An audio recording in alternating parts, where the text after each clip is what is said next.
Hello दोस्तों, प्रभु यीशु मसीह के नाम में आप सबको जय मसीह की। दोस्तों कैसे हैं? उम्मीद करते हैं कि आप सभी बढ़िया होंगे। परमेश्वर से दुआ प्रार्थना आराधना स्तुति करते होंगे। एंड दोस्तों इस वीडियो के आखिर तक बने रहिए और चैनल पे नए तो सब्सक्राइब कर लीजिएगा। चलिए शुरू करते हैं आज की इस वीडियो को। दोस्तों एक बार फिर से मैं परमेश्वर के कुछ वचनों को आपके बीच में रखूंगा कि ताकि आप लोग इन वचनों के द्वारा कुछ सीख पाए। तो चलिए इन वचनों को पहले पढ़ते हैं, फिर बारी है समझने की।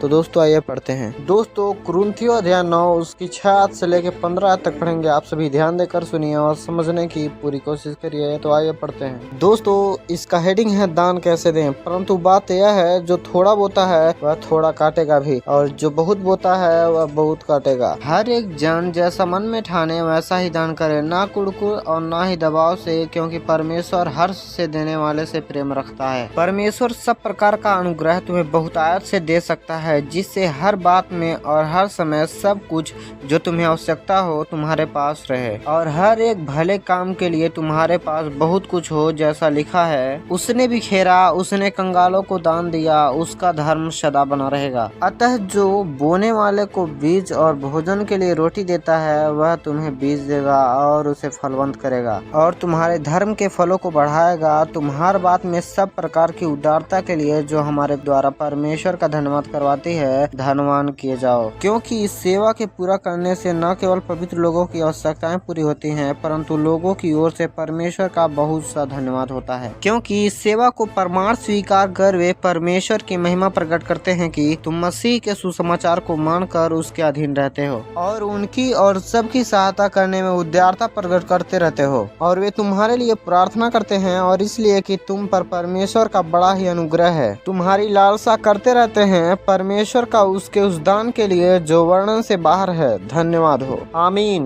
दोस्तों हमने इन वचनों को पढ़ लिया, बारी है समझने की। तो आइए इन वचनों को समझते हैं। दोस्तों परमेश्वर का वचन इस पे कहता है कि जो कोई कुछ भी दान करे वह गुप्त में करे, और इस बात को ध्यान रखे कि वो कुड़कुड़ाहट के साथ ना दे और ना ही वह किसी के दबाव के साथ दे। दोस्तों इस बात में यह भी लिखा है कि जितना कम हम बोएंगे उतना ही कम काटेंगे, और जितना ज्यादा बोएंगे उतना ही ज्यादा काटेंगे। दोस्तों इस वचन से यह स्पष्ट होता है कि यदि हम जितना ही कम दान करेंगे उतना ही कम हमें प्रतिफल मिलेगा, और जितना ही ज्यादा दान करेंगे उतना ही ज्यादा हमें प्रतिफल परमेश्वर देंगे। इसलिए दोस्तों दान, दशवांश, भेंट ये सभी हमारे जीवन में बहुत ही जरूरी है देना। और दोस्तों हम दान दशवांश देते समय अपने मन में कुड़कुड़ाहट ना रखें और ना ही किसी के दबाव से दें कि हमें इतना दीजिए या उतना दीजिए। आपके पास जितना हो पा रहा आप उतना दान कर सकते हैं, लेकिन परमेश्वर का वचन यह भी कहता है कि जितना कम देंगे उतना ही कम काटेंगे। और दोस्तों दान करें तो परमेश्वर को धन्यवाद करके करें कि परमेश्वर उस दान के द्वारा आपको आशीषित करे। और दोस्तों आप इस बात को ध्यान में रखें कि परमेश्वर के जितने भी स्तुति आराधना आप किए रहेंगे, जितना भी दान दशवांश किए रहेंगे, वही आपके संग में जाएगा। दोस्तों एक बार मैं एक बहन से बात कर रहा था जिन्होंने अपने बारे में बताया कि उनके चर्च में पादरी पास्टर लोग हैं। वो लोग कहते हैं कि यदि आपके घर में कोई 20,000 कमा रहा है तो आप उसमें से 10,000 मुझे दे सकते हैं। दोस्तों ऐसा अगर आपके भी चर्च में होता है तो आप उनके दबाव से नहीं बल्कि परमेश्वर के वचन को आप यहाँ पे देख सकते हैं। किसी दबाव से नहीं बल्कि आपको जितना भी हो पा रहा है आप उतना दे सकते हैं। ये आपके ऊपर डिपेंड करता है, इसलिए आपको इस बात पे ध्यान करना है कि परमेश्वर का वचन जो कहता है हमें उसी को मानना होगा। दोस्तों यदि आपके घर के गार्जियन की कमाई 10 से 15,000 है और उसमें से आधा आप चर्च में ही दे देंगे तो आपका घर कैसे चलेगा। इसलिए आपको जितना हो पा रहा आप उतना दे सकते हैं, इसमें कोई भी दबाव जबरदस्ती नहीं है। दोस्तों मैं आपको एक बात और बताना चाहता हूँ कि यदि आप दान दशवांश कुछ भी देते हैं तो आप उस बात पे गौर ना कीजिए कि वो पैसे कहाँ जा रहे हैं जो मैंने दिए हैं, क्योंकि परमेश्वर उस बात का लेखा लेगा कि जो चर्च के पादरी पास्टर लोग हैं उस पैसे को क्या करते हैं, बल्कि आपको उस दान दशवांश का जो कुछ भी परमेश्वर प्रतिफल देंगे। इसलिए दोस्तों आपके जीवन में दान दशवांश का ज्यादा महत्व है। तो दोस्तों मुझे उम्मीद है कि आप सबको इस वीडियो से बहुत ही नॉलेज मिली होगी। तो आप लोग इस वीडियो को अपने दोस्तों में और मसीह भाई बहनों में शेयर जरूर करिए। और आज की इस वीडियो को हम यहीं पे समाप्त करते हैं, फिर मिलेंगे एक नए वीडियो के साथ। तब तक के लिए आप सबको जय मसीह की।